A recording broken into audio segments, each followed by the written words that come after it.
Hi friends, here's another experiment.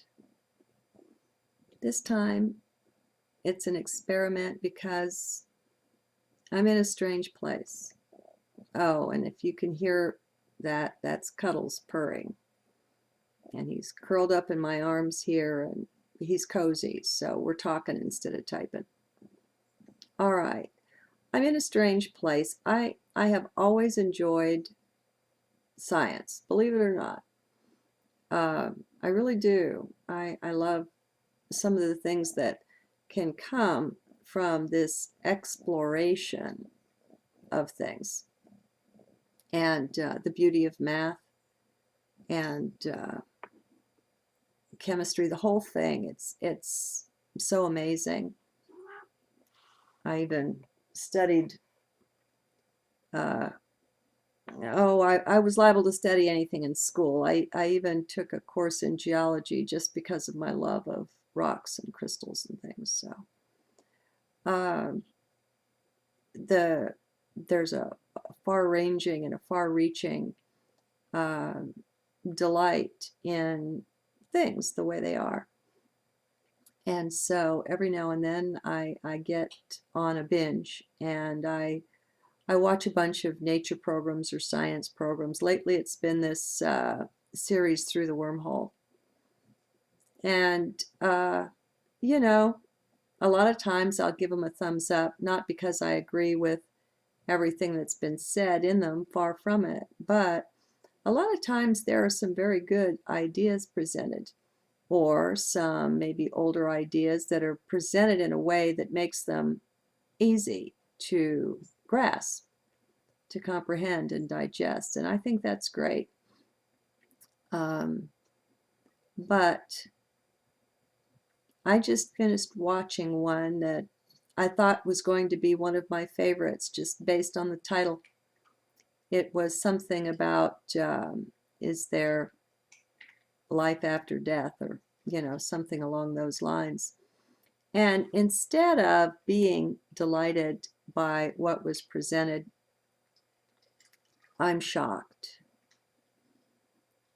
uh, there's an emptiness and people going wide of the mark on such basic understanding as what am I?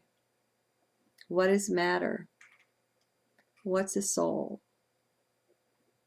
And it's shocking. It's so mechanistic. Uh, so many have such a belief that matter is all that is.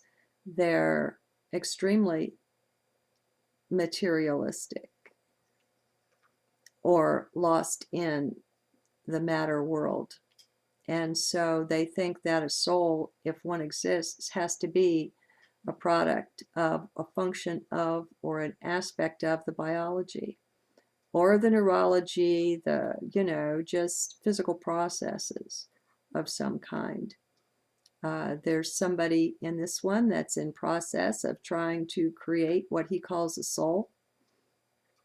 And there's somebody that is crossing biology with computer stuff and developing a new form of life, supposedly. Now it's very basic, it's nothing sci-fi and advanced, but it's empty inside.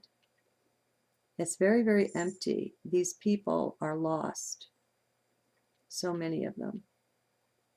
I mean, not all of them, obviously, but this is, oh, it's, so much gets down to the bugaboo about death and fear of that. People think that they can really die and that they're so locked into believing that they are the biology, the physical stuff, that they think that when that ceases to breathe and deteriorates and is no more, that they are no more. Well, when you believe like that, you've got to know that that influences how you live life and what your ethics are.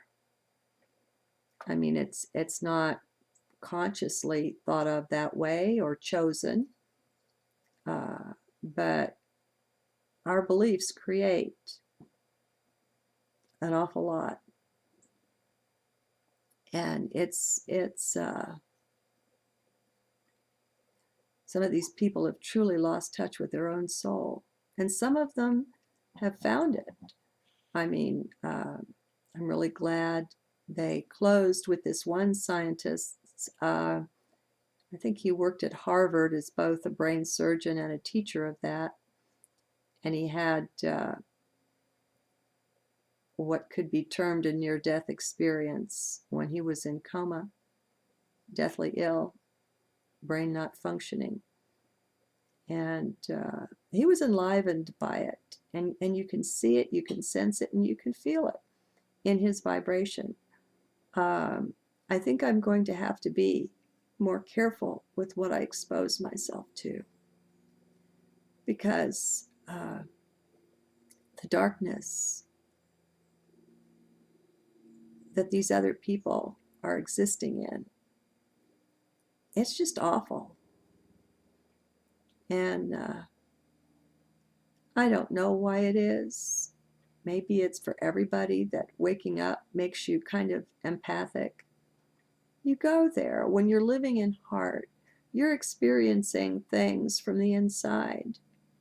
You're experiencing them. It's not like being in your mind where you're learning about something.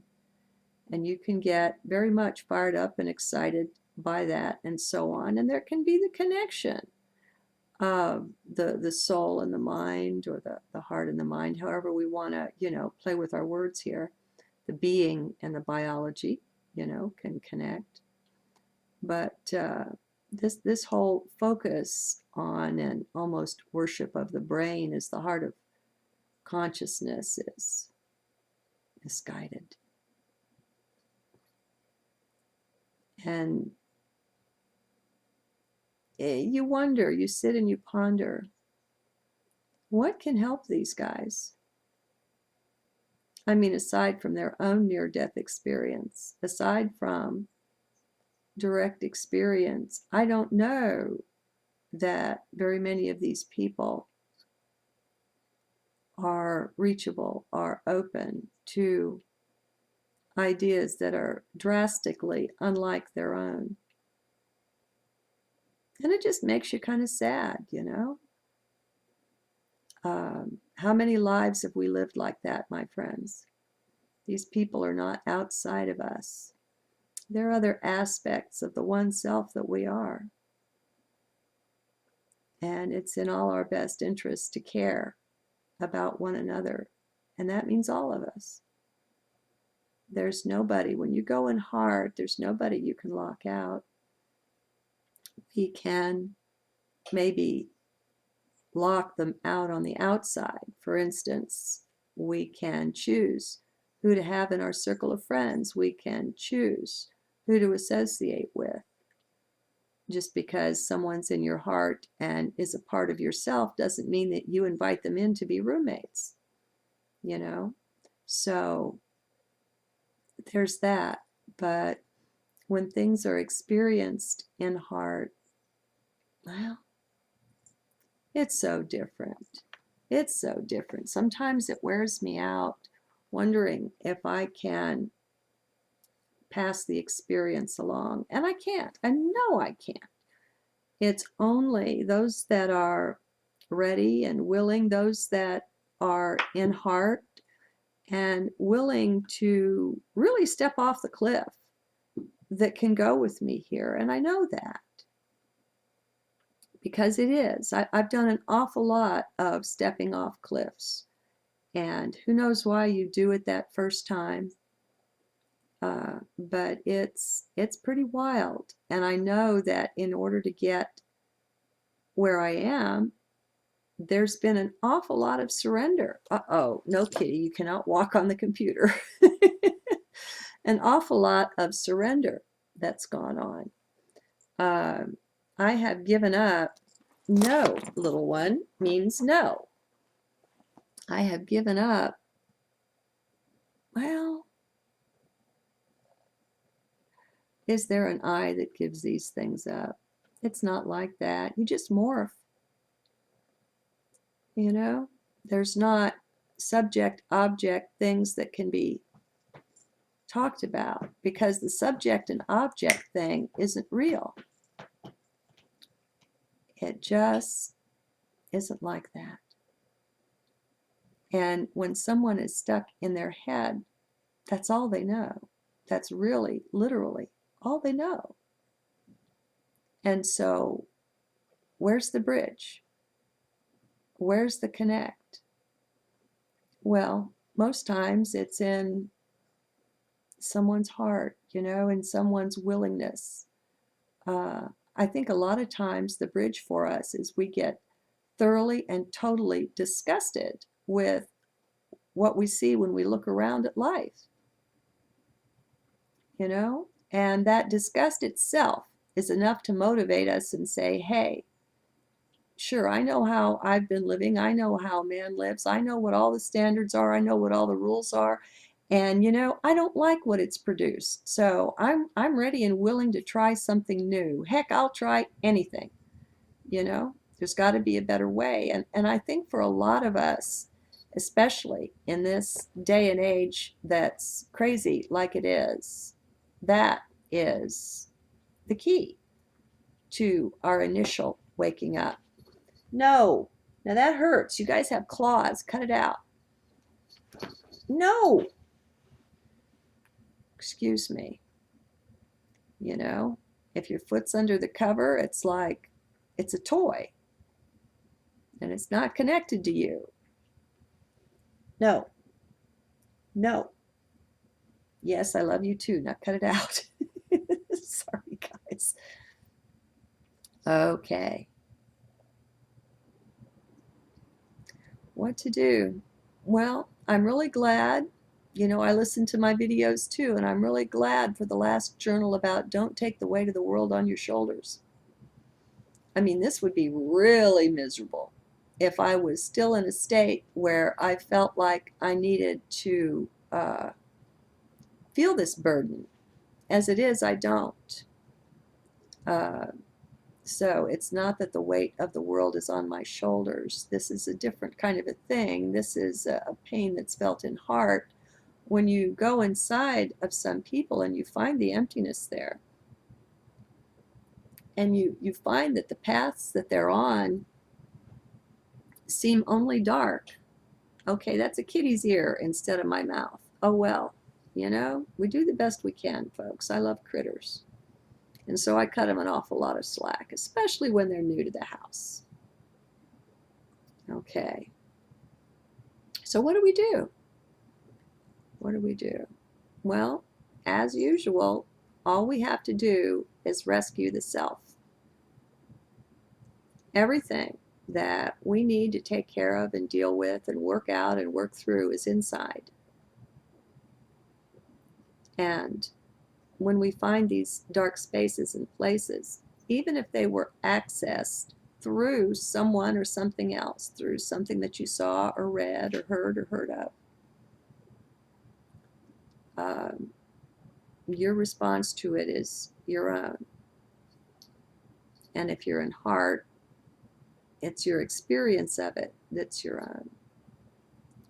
And so there's a kind of pain there.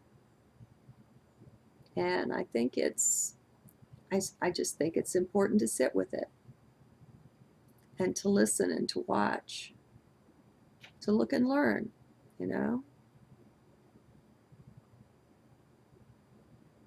What are the answers to the basic questions? When we don't have agreed upon answers to the very most basic questions, things can get chaotic like this. I mean, a simple who am I, which seems really simple perhaps to you or to me. I mean, consciousness is a very reasonable answer to the question. It's not totally right on, but it's a whole lot more right on than most things that most people walking around on the planet have come up with. And if you answer the question, who am I, with consciousness, you find, see, these are the foundation beliefs. And the whole life is structured on them. And so look at the difference that'll be found when you answer, who am I, with consciousness, and someone else answers it with the brain, or the body, or biology, or the mind, or something like that. The whole life that's structured on top of that is going to be radically different. And some people live so much on the shallow surface of life that it isn't seen and it isn't known, these differences. And they don't realize how off the beaten track they may be. I mean, to them, they're following the track that society lays out. This whole idea of what's normal. It's really rather destructive. It's just a concept pulled out of thin air. There's no such thing as normal. Everyone's unique. There's no normal in that. You know? Look at the whole thing that happened to number with the invention of zero. Look at the change that came over it. Well, we need to find the zero in us. We need to find the emptiness that shifts everything and that makes a truly radical, kind of like a quantum leap. But how we've answered the most basic questions really is important. I mean, what is matter? With every atom in existence being barely even there, there's so little matter in it, it's just emptiness. What is matter? I like Dimitri Halley's, I'll mention it again, his latest video. It's a four-parter in which he contends that it's mind, that we're walking around within ourselves by walking around in the world, or driving around, or soaring, in spaceships to planets and moons and things. It's all the manifestation of the unconscious. Well, when we become conscious of the unconscious, then what happens? Won't everything shift? Maybe it's only out there because we're not conscious of it. I don't know. I don't mean to go too deep on you here, but like I said at the beginning, this is kind of an experiment. I think a lot of times I might go to the written journal, at least partly because when I go really deep like this, sometimes there are long pauses. And that doesn't come over well on the video. I mean, unless people are in heart, because if you're in heart, you're following the flow of the energy as it comes through, and it's still coming through, even when the mouth isn't yakking. So, where are we? How have we sorted out the who am I question, friends?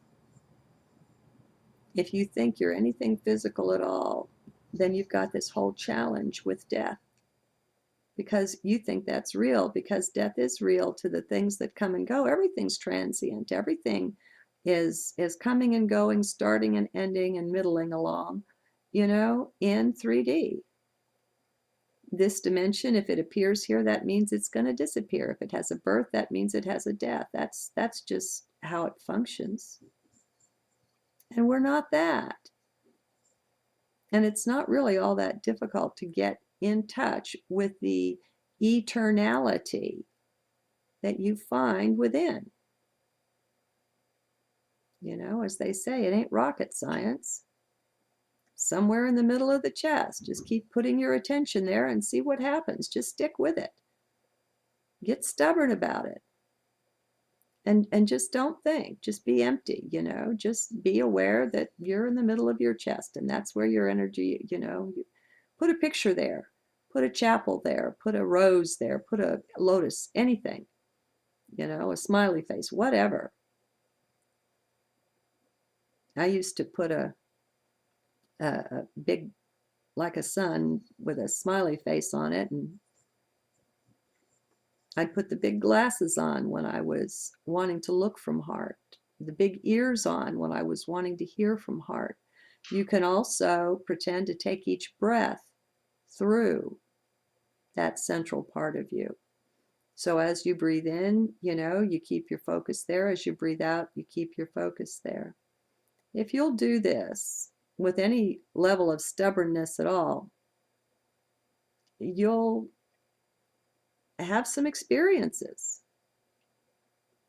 You'll connect up with something that once you lock into it, it can't be missed. But until then, it's like, a little bit like Alice in Wonderland. It seems really strange. And it changes you. It creates really wide gulfs because you leave so much of who and what you were and the whole way you had constructed life. You leave it because you see more clearly. You find better ways. Your idea and understanding and definition of truth changes. And of course, we reach for the highest star. We want what's true. We want to understand things and understand how they really are. It's just kind of hard when your beliefs are what's creating things, And so it's hard to help people see that it's working on what your beliefs are that will bring the biggest changes in your life. And it's as we change those beliefs, things like, who am I? What am I? What is matter? What's a soul? What's real? How do things work? The most basic things. As we change our ideas around those, everything in our life changes because those are the foundation. Those are the fundamental building blocks. And then mind and brain comes in and it structures and creates a reality based on what we've accepted there. And unfortunately, a lot of what we've got going on deep inside there in the subconscious and the unconscious is from our programming when we were children. And this planet's been taken over for some centuries now, maybe thousands of years. And so everybody's programmed. Even the elite. You wouldn't believe the way they program their kids. It's a nightmare. But anyway, that's okay because we're in charge now. We're awake, and the flow is moving us on towards higher dimensions and higher consciousness and awakening.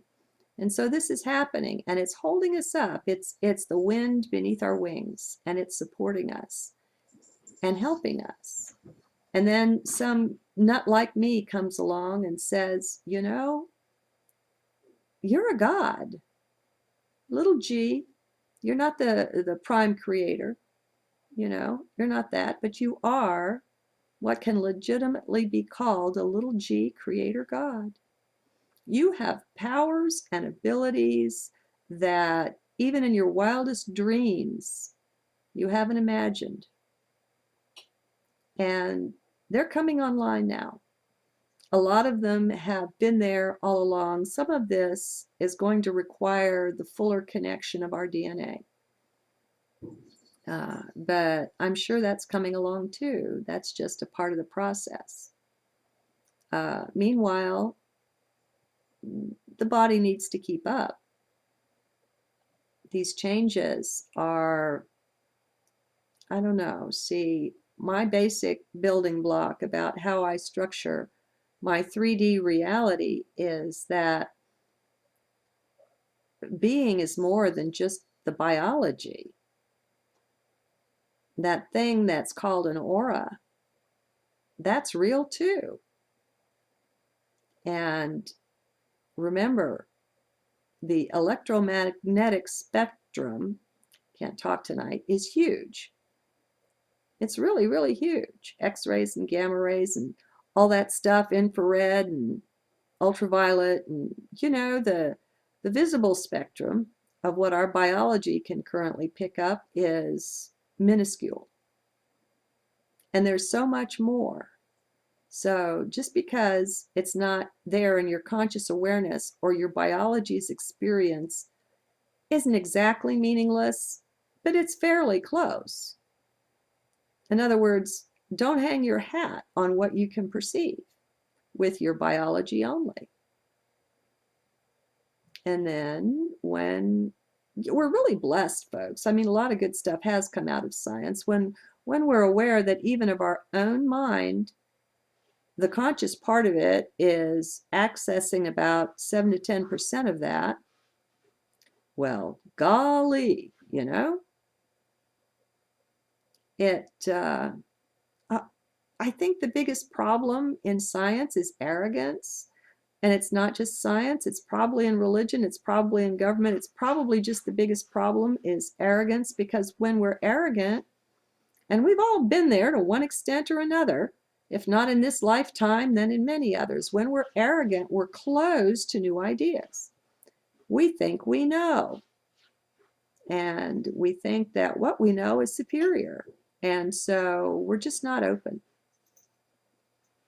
And when beings are not open, well, somebody has to be willing. This is a free will universe.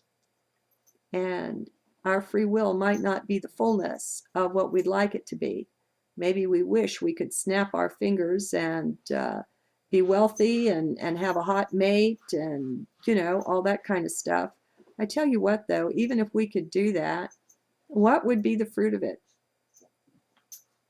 What effect would that have on the soul? I'm not sure it would be so very good. So, is there an overall message here? Maybe. I mean, if everyone would just work on their own self with coming to understand better their very own self and, spend a little energy on sorting through these really basic questions, it will help resolve the mess that's in the world, because that mess is our creation.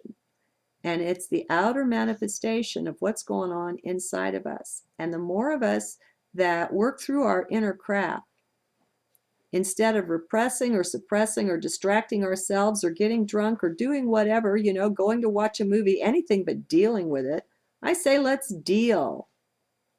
Whatever it is inside. I don't care how uncomfortable it is. Whatever it is, it deserves our attention. We're worthy of that. This is the way we rescue the world. I know it sounds crazy. I couldn't care less. So there. Put that in your pipe and smoke it.